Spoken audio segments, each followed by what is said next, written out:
So we're about to get started, but before we do, I need you to fill out this checklist.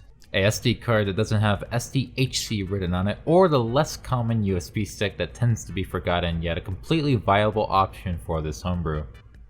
Optional yet recommended as a GameCube controller to prevent possible desync issues during the install. That's everything we need, so enough filler, let's start. Our first step is to head to our Wii options menu so we can check a few things. Our first check is to make sure you have the latest version of the Wii, version 4.3. You can see that here in the upper right corner. If your Wii happens to not be up to date, scroll over to the right on this menu and enter the Wii update option to ensure that you're in 4.3. Secondly, we're going to check our date. This is the step to make our life a lot easier later on. Just set your date to your current day. Finally, we need to obtain our MAC address. This will be needed for our next step, downloading the homebrew files. So this string of numbers is our MAC address. Write this down or keep it on your TV if you can see it. We're going to take this and transition to our computer. Loading up please.hackme.com and we'll find our download page. Starting from the top, we'll find our first option, 4.3 U, E, J, and K. These all stand for the Wii region you have. If it's not already obvious enough which region you have, this was also listed when we checked our version on the Wii. So select the box for your region. For me it'll be 4.3 U. Secondly, we'll enter our MAC address, which hopefully you have on hand, and we'll enter that string into these boxes. Assuming you are in fact not a robot, check off that box and continue to cut either the blue or red wire. The download should start and you'll have the files needed to homebrew your Wii. Our next step is to load up our SD card or USB drive on our computer and add our new files to them. So I've gone ahead and opened up all of our files that we need. You'll notice I have a zip file open called apps and WADs. You're going to need these files, and I've conveniently placed the download link as well as all the other links you'll need below the video. Now before we start moving files, I want you to format your SD card / USB drive. Keep in mind that this will delete all the data on your drive, so make sure there's nothing worth keeping. Right click on the drive and then click on format. Make sure it's set to FAT32 and continue by clicking start.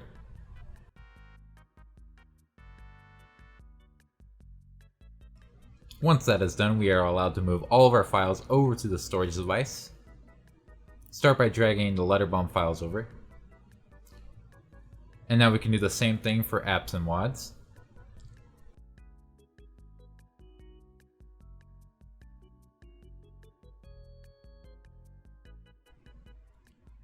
Now everything on the computer is done. Right click on your device and hit eject. If you're using an SD card, place in the SD card slot on the front of the Wii. If you're using a USB stick, insert on the back of the Wii on the disk side. Or if the Wii is standing up and facing you, that would be on the right side. Now that we're back to the Wii with our SD card or USB stick inserted, we want to head over to the mail option in the lower right corner of the screen. Now you should see this letter. If you don't see it immediately, don't panic, and just scroll back and forth a few times until you see it pop up. Once you see it, click on it with your Wii remote.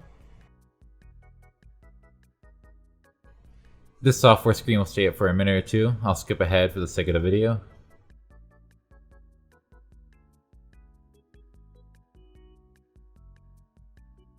Once we continue, we'll scroll up and install the homebrew channel.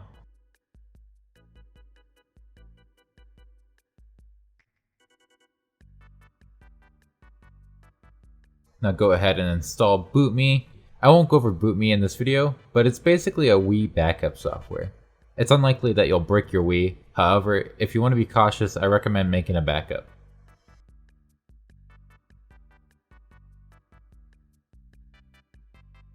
Now that's all done, we can exit the homebrew installer.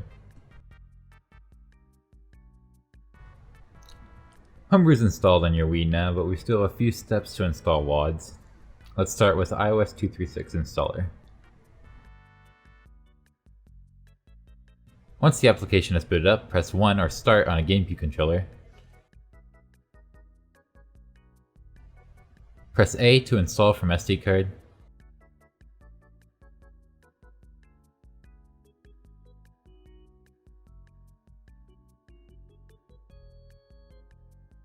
Now press 2 or Y.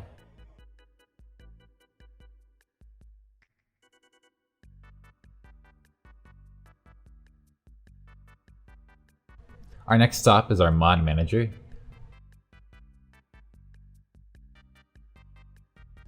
And once we've booted up, we'll enter our iOS manager, find iOS 236, which we just installed, and press the home button once you're hovering over it. Press B to exit this menu and we'll enter the WAD manager. Enter this folder and now we're going to install our WADs.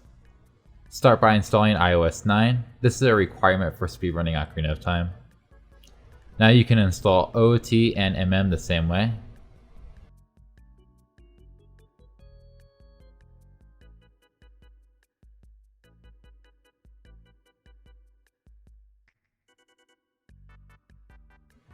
Once you're done installing WADs, we can exit the mod manager.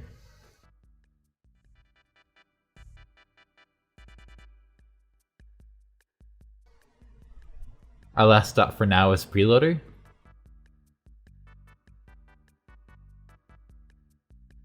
Once loaded, press plus or A to install preloader.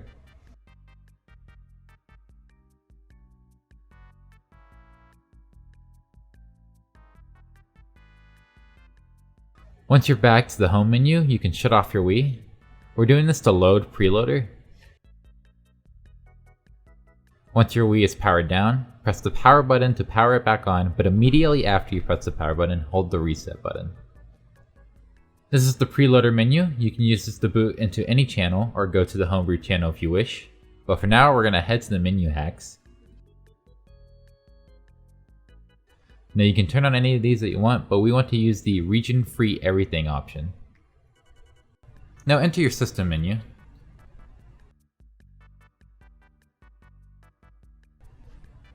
Now you'll see all the channels we've installed thus far.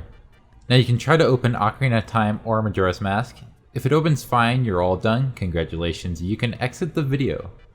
However, if you end up having trouble, such as the channel won't open, or if you have audio issues once the game is running, then you'll need to do one more step. Open the Homebrew channel back up and we're going to do one more thing. Now we're going to open up AnyRegionChanger, which you might have noticed I didn't have earlier. This is because I added it in post.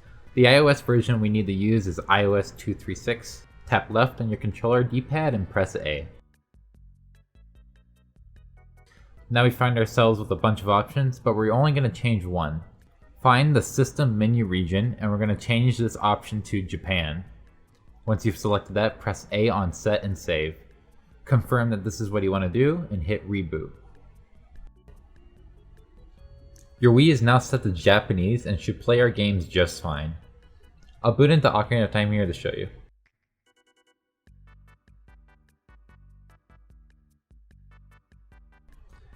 Now to tie a bow in this video, I want to mention that I'll be putting a handful of resources below the video, including the Ocarina of Time and Majora's Mask speedrunning discords. And with that, you should be all set. Have fun speedrunning.